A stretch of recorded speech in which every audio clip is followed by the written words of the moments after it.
ஹரே கிருஷ்ணா கிருஷ்ணா கிருஷ்ணா ஹரே ஹரே, ஹரே ராமா ராம ராம ஹரே ஹரே. குட்டி கதைகள் 368.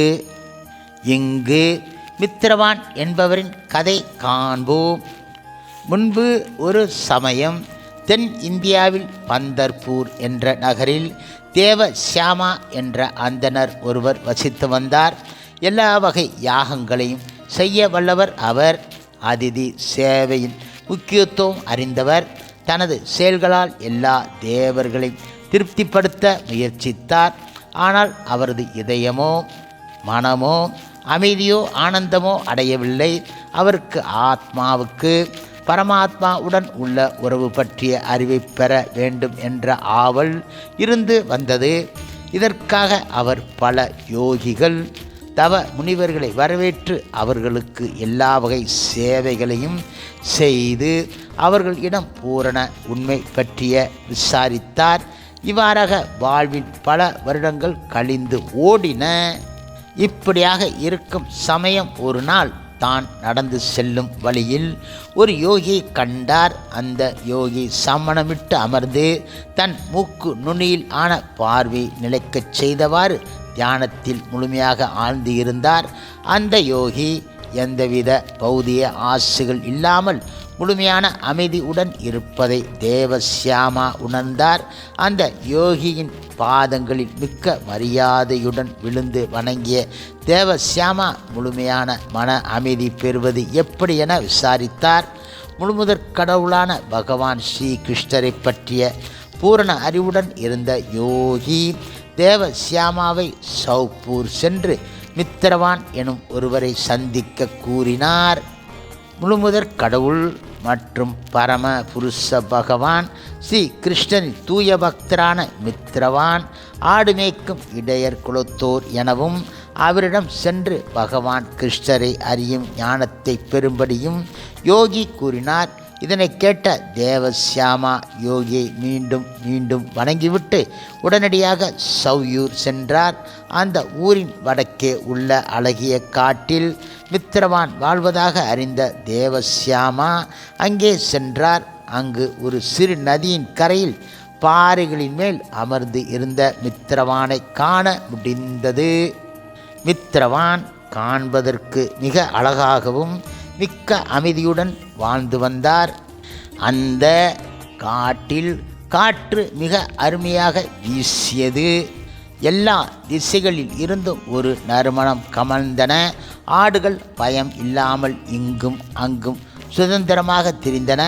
சில ஆடுகள் புலி முதலான கொடிய விலங்குகளுக்கு அருகில் மிக அமைதியாக அமர்ந்து இருந்தன. இந்த காட்சியை கண்ட தேவசியாமாவின் மனமும் அமைதி அடைந்தது. மித்திரவானை அணுகி மரியாதையுடன் அருகில் அமர்ந்து தேவசியாமா மித்திரவான் தியானத்தில் ஆழ்ந்தவர் போல் இருப்பதைக் கண்டார். சிறிது நேரம் கழித்து தேவசியாமா மித்திரவானிடம் அவர் எவ்வாறு கிருஷ்ண பக்தி பெற முடிந்தது என வினவினார். மித்திரவான் கூறினார், ஓ கற்று அறிந்தவரே தேவசியாமா, ஒரு முறை நான் காட்டில் ஆடுகளை மேய்த்து கொண்டு இருந்தேன். அப்போது மிக்க கொடூரமான புலி ஒன்று தாக்க வந்தது. நானும் எனது ஆடுகளும் அங்கும் இங்கும் ஓடினோம். சிறிது தூரத்தில் இருந்து நான் திரும்பி பார்த்தபோது இந்த நதியின் கரையில் ஒரு ஆட்டை புலி நெருங்கியதை கண்டேன். அந்த சமயத்தில் மிக மிக வினோதமாக அற்புதமான விஷயம் நடந்தது. அந்த புலி கோபத்தை விட்டுவிட்டு எனது ஆட்டை உண்ணும் ஆசையும் இழந்துவிட்டது.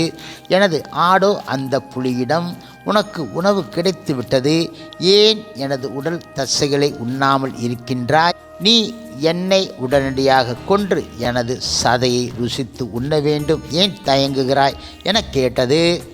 இப்பொழுது அந்த புலி கூறியது, ஓ அன்பான ஆடே, இந்த இடத்திற்கு வந்ததும் எனது கோபம் முழுவதும் மறைந்துவிட்டது. எனக்கு பசியோ தாகமோ சிறிதும் இல்லை. எப்படி இதற்கான காரணம் உனக்கு தெரிந்தால் கூறுவாயாக என்றது. புலி கூறியது, எனக்கும் தெரியாது, வா அந்த நபரிடம் விசாரித்து அறியலாம். புலியும் ஆடும் இவ்வாறாக செயல்பட்டு கொண்டு இருந்ததைக் கண்டு நான் வியந்து போனேன். அவை இரண்டும் என்னை அணுகி காரணத்தை விசாரித்தன.